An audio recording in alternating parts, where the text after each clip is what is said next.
Herzlich willkommen zu SAATKORN, deinem Podcast mit Inspiration für eine bessere Arbeitswelt.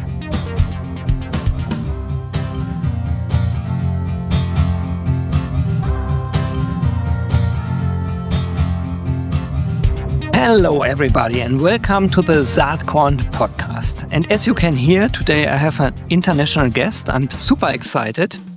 I met her on the Zukunft Personal just for about 10 minutes or so, and I felt like, wow, this woman is super interesting, has a lot to say. She has a lot of experience around talent attraction, recruitment, but also in a broader sense, but she will tell herself. So today my guest is RITU MOHANKA. She's the CEO of VONQ. And yeah, I say welcome to the show. Thank you for having me, Kiro. I'm very excited. Me too. Before we talk about VONQ, give us a little bit of background to your very impressive career so far. On LinkedIn, I checked it and I felt like, wow, she did so many things. So that's crazy. Okay, give us some input here. That's very kind of you. Thank you for your kind words. But let me tell you a little bit about my story. I think I've spent the last few years trying to answer this question myself constantly as to who am I beyond the title of a CEO. And beyond the title, I'm someone who's constantly curious about people, about how organizations grow, and about how we build meaningful careers while always staying human in the process. But at the core, I'm still that girl from India who came from a very conservative Indian background family where girls weren't expected to work, let alone lead global tech companies. I always say this, I'm a mother of two incredible sons who keep me grounded. They don't care how many stages or podcasts I've spoken on or which awards I won. They just want to know if I remember their cricket kit or what's for dinner. And I'm a wife to an incredibly supportive partner who's championed my career through every country move and every late night strategic decision making. And in terms of where I was before VONQ, I worked at some incredible companies before VONQ. First, I started my career at Connexa, which was acquired by IBM for a lot of money in 2012. I stayed there for 15 years, became SVP for Europe at IBM, leading 250 people across 4 countries, actually many countries. I also then went to, after 15 years of Connexa, I was headhunted by Glint, which became LinkedIn after they acquired us. And then I was hired by Syndio to build in Europe a workplace equity platform where my mission truly aligned with my values about those bias experiences. They became my superpower. And now I'm CEO at VONQ using AI to transform hiring. Very exciting. What got you excited about VONQ? What was it with all your experience in the background? What pulled me into VONQ specifically was the combination of both timing and mission, Gero. Hiring is getting harder, noisier, and more expensive, and also more constrained. Yet, businesses still treat it like a marketing spend line. I wanted to lead a company that is willing to rewire how hiring decisions get made and not just add another tool to an already messy stack. So that's what attracted me to joining VONQ and also becoming a first-time CEO. Great. A lot of things changed, at least at the outside. Yeah, looking at your website, at the VONQ website. And that's funny because 2 years ago on this podcast, there was the former CEO of VONQ, and VONQ looked completely different. So the one thing is the packaging. Okay, this is pretty modern. And by the way, we discussed that in our little talk before the recording. I just realized you wear something that has the same color as VONQ. And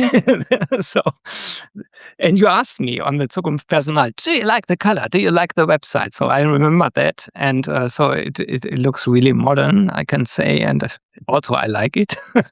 But probably it's not only the packaging. So what really changed at VONQ? And perhaps you can give us also a little bit of background in terms of which regions are the most important for you right now. Absolutely. Absolutely. We have completely transformed as a company and also currently in the journey of further transformation. Let me give you a little bit about who we are and what we do. VONQ essentially helps companies hire better by making recruitment more predictable, more efficient, and more outcome driven. At its core, VONQ connects candidates and employers through intelligent job distribution. That's our core, our marquee product in multi-posting job distribution, programmatic advertising, and now AI powered screening. So we sit, Kero, at the intersection of recruitment and marketing, grounded in more than 18 years of experience. So we're not new to the block. We've been around for 18 years in both sort of recruitment marketing and job advertising. In terms of our regions, we operate across Europe. Our headquarters is in Netherlands, but we have a very strong footing in DACH. And Germany and DACH and Benelux are two of our most important markets or regions, but we serve European headquartered companies and also global companies who are headquartered in Europe. That's interesting because given the talk I had 2 years ago, there was also a little bit of thinking about perhaps you go into the US or something. You didn't mention it. So the focus at the moment is Europe and specifically Benelux and DACH. Is that correct? I'll tell you when if we talk a little bit about our ICP, but essentially so maybe I can just talk a little bit about our ICP straight away. Would have been my next question anyway, Ritu. Perfect. Fantastic. So we have two very distinct ICPs. One is we serve directly enterprise customers and staffing customers, European headquartered companies. And for them, the ICP is sort of really about where companies need high volume hiring and job distribution and elevating their employer brands. And so that's where we serve European headquartered enterprise and staffing companies. But our second ICP is ATSs and HCM platforms.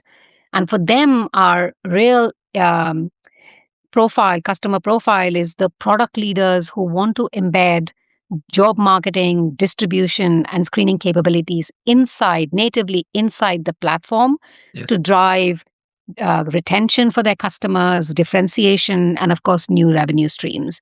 If you think about ATSs and HCMs, they don't want to build and maintain dozens and thousands of integrations with job boards, media, niche channels, social media. They want one hiring API that evolves with the market. So it's essentially that second through the second ICP, ATS and HCMs, we serve globally all end customers of those ATSs and HCMs. So we primarily work with product and platform leaders in terms of embedding our technology natively into their technology. And they are constantly, ATSs and HCMs are constantly asking, they need to differentiate, they need to retain. And of course, as I said, they need to monetize further. They don't want to build and maintain dozens of individual integrations. And that's where VONQ becomes their partner for job distribution, AI screening, and assessment. Are both ICPs equally important for VONQ? Indeed. Yes, indeed. Because our hiring API reaches end customers of ATSs and HCMs globally. So around end customers, currently around 100,000 customers, 70 plus ATSs today.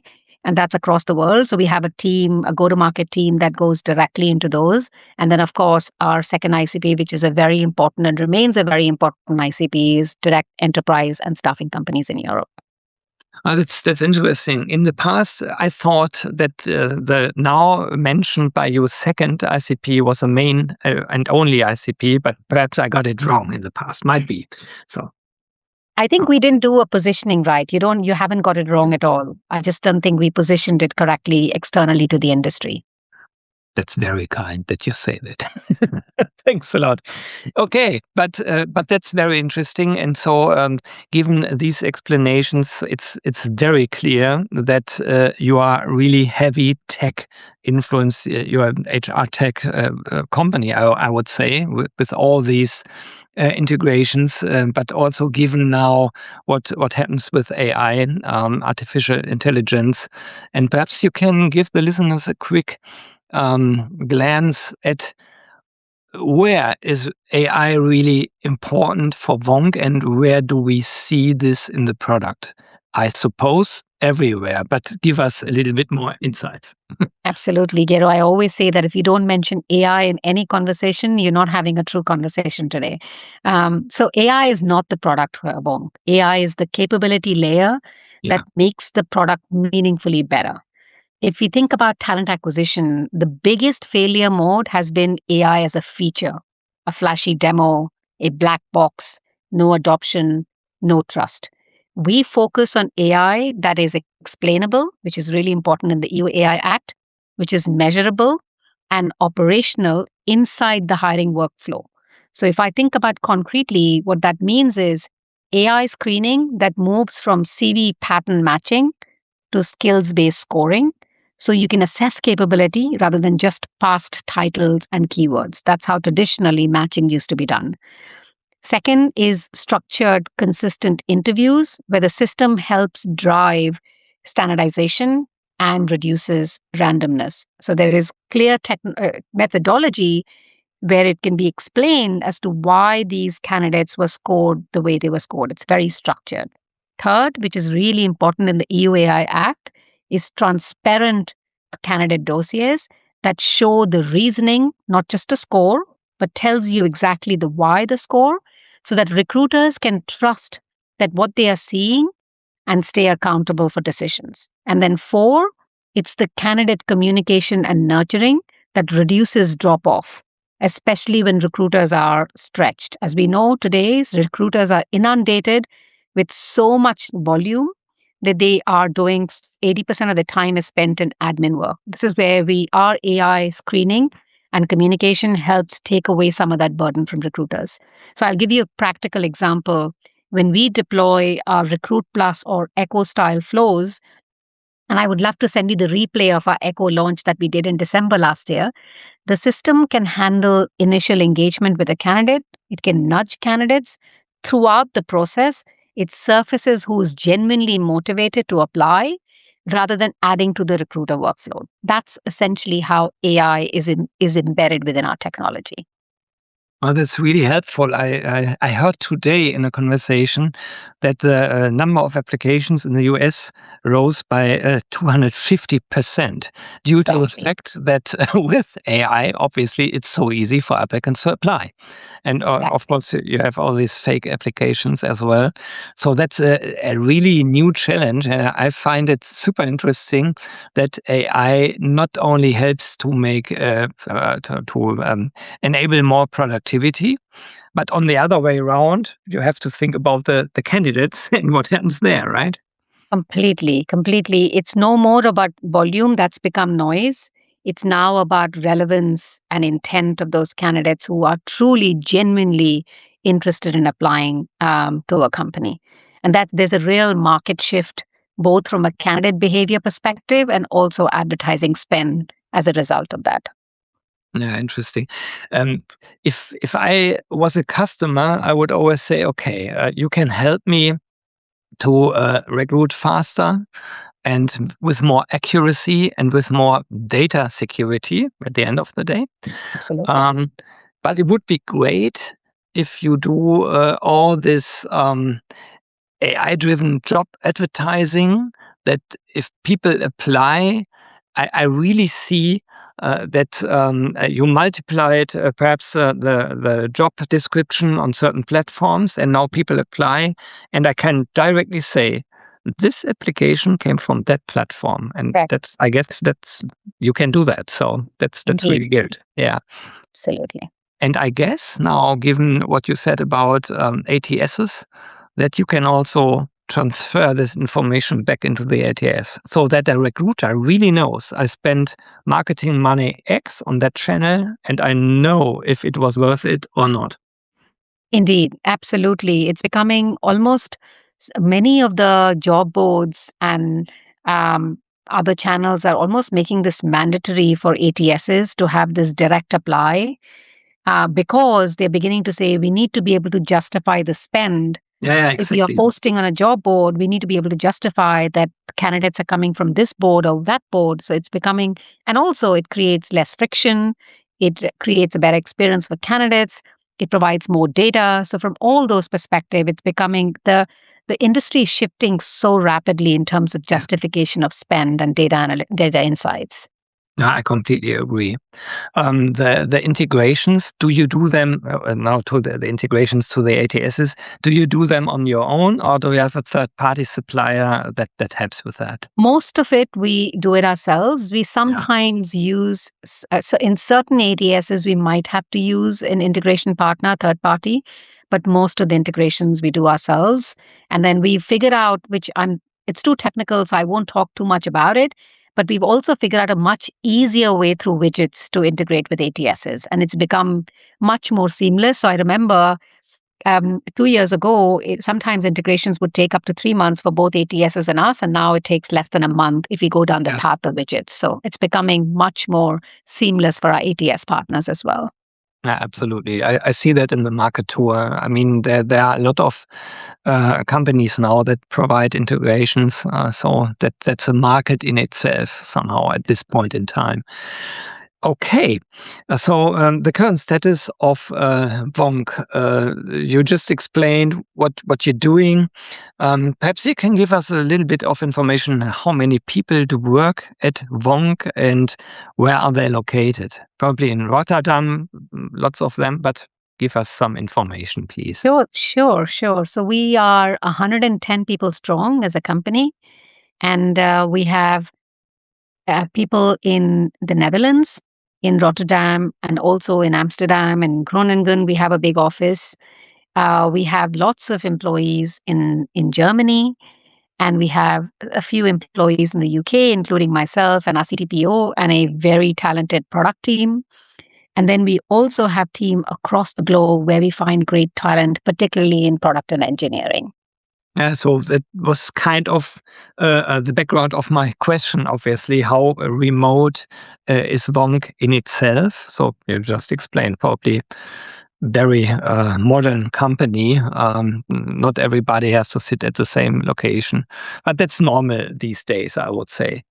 And it's interesting that you are located in London, so probably your job is with a lot of traveling, comes with a lot of traveling, right? Yes, indeed. And I'm still quite old fashioned, even though I believe flexibility is key in any company if you want to build true culture. But I also believe that if you're not present in front of your people, then if you don't have visible leadership, it does not drive the right values or culture. So I am actually in one of the offices every week, whether it's in Rotterdam or I visit Groningen or I go to Düsseldorf to a Düsseldorf office. Yes. Probably the office I go least to is London, which sometimes I feel like why? But yeah, I travel every week to wherever I need to be with my people, with my team, with our customers and with our partners as well. So we're talking now right at the beginning of 26, and the podcast probably will be published in February, I think. What are the plans for VONQ for 26? What does have to happen that at the end of the year, RITU is happy and can say, wow, this was a great year? Absolutely, Hero. We have big plans. As you mentioned earlier, we did a repositioning, rebranding exercise earlier last year. And you nailed it when you said we've really tried to position ourselves a much more modern version of what we've existed for the last 18 years, and also made it clearer to our customers and partners who we truly are. There was a little bit of ambiguity in our positioning to our customers and partners. And then in December last year, we launched Echo, which is our AI capabilities in screening and outcome-based advertising that was launched in December. So it's really about building on that momentum that the Echo launch. And if I think about our focus areas, there are three key things that I think is really important for us this year. One is our hiring API that I talked about, the 70 ATSs, expansion of that further. So scaling our embedded job marketing and distribution across more ATS platforms and extending the partnership conversations from posting into screening. Um, and also really intelligence and data and outcome-based job advertising. That's a natural next step for us. The second is, as we talked about, volume, noise versus outcome. Second is our performance-based hiring, which is scaling our cost per application plus uh, uh, product, if you like, to our customers for pay for pre-screened relevant candidates rather than gambling on spend on clicks, which is what advertising is always about. So this is where predictability and confidence come into play. And our third key focus area is AI screening and structured assessment. So continuing to build transparent, explainable workflows that help recruiters shortlist faster, communicate better, and reduce inconsistency while keeping always human in control. And if you want this in one sentence, we're moving from recruitment marketing as media buying to hiring as decision intelligence. So that's our focus for 2026. Oh, thanks for that. And what are the biggest challenges right at this point in time?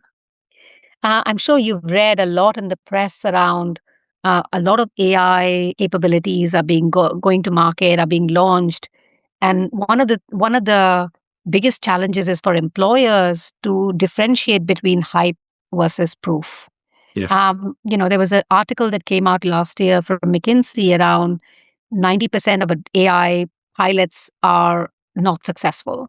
So I think it's really about differentiating ourselves in the industry from we've proven it and there is no hype. It's not a fancy demo, but showing proof points of customers where they've seen clear ROI, return of investment, on using AI capabilities to elevate the role of recruiter. So that's the biggest challenge.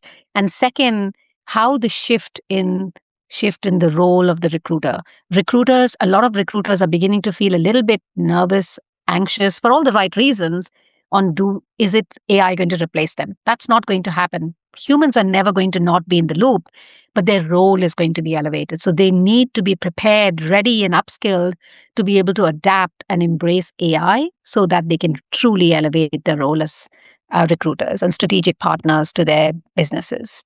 I completely agree.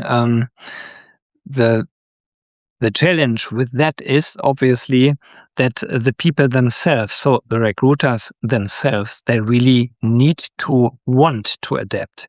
Yep. So if you don't want to really learn something new, that will be bad for your employability. Let's say it that way. Absolutely. Indeed, absolutely. And also, we shouldn't shy away from the fact that candidate behavior keeps changing. There are so many tools like Easy Apply and AI assisted applications. They create, as we talked about, huge volume with low intent, which is overwhelming recruiters. They can't differentiate between a real CV versus a CV written, polished completely by AI. And the winners will be those companies that help customers separate the signal from noise without harming candidate experience.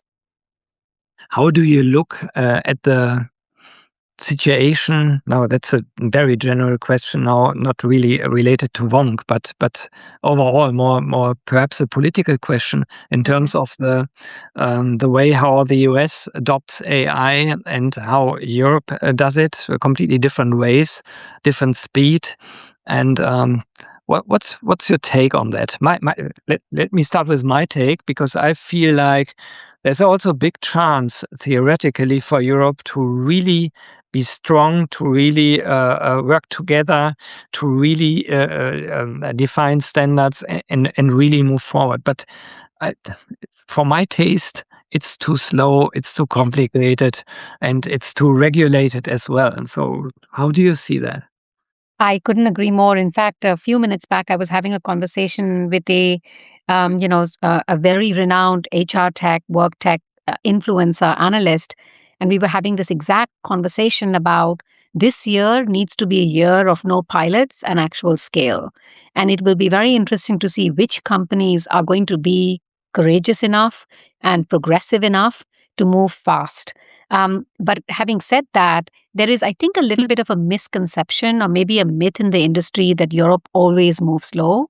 I actually feel, and I speak with a lot of conviction, that if you have substance, if you have security and clear value as a vendor, as a partner, dark companies are beginning to get, more progressive around this. They are not interested in hype.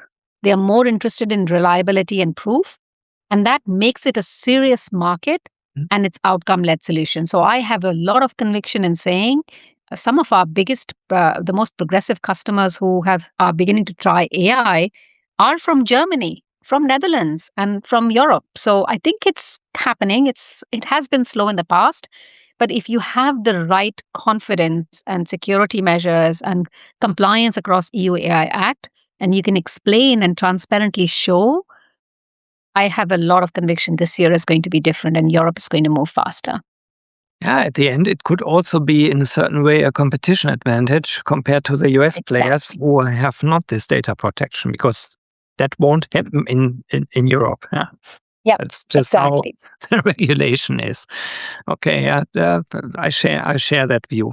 And also another question: if you compare DACH to Benelux, what are the main differences here? That's interesting. We all know DACH is demanding. I've lived in Germany. I've lived in Vienna. I worked across Germany for over 20 years now. As I said, buyers in DACH are a little bit slow because we really need to convince them from substance, security measures, really demonstrating value, not trying to sell them. They are not interested in hype. They're really interested if you can show them the proof of the ROI. Yeah. And that makes it a strong market for serious businesses like ourselves. But if I see Benelux is a lot more progressive, probably first mover advantage to a lot of companies in Benelux. They are more progressive, they're willing to take more risks. Having said that, I have actually observed that Benelux companies, especially Netherlands, they also have a huge amount of requirements around compliance and regulation and bias and whatnot. So I think there is a little bit of a myth that Netherlands always moves fast. And of course, the only other difference from a cultural perspective I see is people in Netherlands are very direct, which actually helps because you know exactly where the concerns are and you can quickly address them. Whereas people in Germany are a little bit more reserved and conservative and sharing exactly how they feel about something. So it takes a lot of time to build that trust with them. Now, let's talk about Europe and take France into the picture. You will have a direct line, Benelux, DACH in France. So that's really funny. Absolutely. Okay. There's also another question now back to VONQ, and probably my last question about VONQ. Who's the owner of VONQ? Is it privately held, or who is the owner? Great question. So we had three founders. One of our founders is still very, very active with the business, Tico. And however, we were acquired 6 years ago by a UK-based private equity firm, Capital T. And they are our majority shareholders. 6 years ago. That's interesting timing-wise, but we don't go into this now. Okay. Ritu, thank you so much. We could go on with this talk now for hours. It's really super interesting, but I always try to get half an hour for SAATKORN. So this is actually my last question. SAATKORN has a claim, inspiration for a better working world, because at the end of the day, I hope that people who are listening now to this talk feel inspired and have some new ideas. But obviously, my question to you would be, what inspired you lately? I love it. I love this question. I would say two things, if you allow me. First, what's inspired me recently is restraint. Leaders and teams who are willing to say no, whether to features, to noise, to shortcuts, or to trying to do too many things, and focusing on doing a few things properly. Especially if you think about hiring technology, there is always a temptation to chase trends or overpromise with AI. And the teams that impress me the most are the ones that slow down just enough to build trust, because it's so important in Europe, particularly adoption, which is becoming the key theme for 2026, and real outcomes. And the kind of discipline is hard. Focus is hard. It's not easy. It's really hard. But it's also what actually changes how people work. So that's the first thing that truly inspired me lately. And the second, I'm always inspired by our customers who co-build with us. When a TA leader is willing to be candid and sort of be transparent about what's broken, pilot something properly, involve recruiters, and hold both sides accountable for outcomes, you see real progress. And those pilots turn into scale across their organization. And it's the difference. That's the difference between procurement and partnership. It's where innovation actually becomes adoption. So if I had a crisp closing for SAATKORN, I would say inspiration comes from people who stop talking about the future and start building it with evidence, not slogans. Wow, I like that one. Thank you. Now you inspired me. So thanks a Thank you. lot that you took half an hour to talk to SAATKORN. Was a great pleasure. Thank you very much, Gero. Have a really good weekend and speak to you very soon. So, das war diese SAATKORN-Podcast-Episode. Ich hoffe, dir hat Spaß gemacht und sie hat dir gefallen. Bevor ich jetzt hier rausgehe, noch ein kleiner Tipp für dich. Abonniere doch kostenlos meinen SAATKORN-Newsletter. Dann gibt es jeden Sonntag alle Podcasts, alle News, alle Artikel, alle Verlosungen, alles, was ich auf SAATKORN so mache, gratis in dein Mailpostfach und du hast bequem alles an einem Ort und verpasst nichts mehr. Das Ganze kostet, wie gesagt, nichts. Den Link zum Abo gibt's in den Shownotes. Würde mich freuen, wenn wir uns da wieder treffen. Ganz lieben Dank und bis bald. Ciao.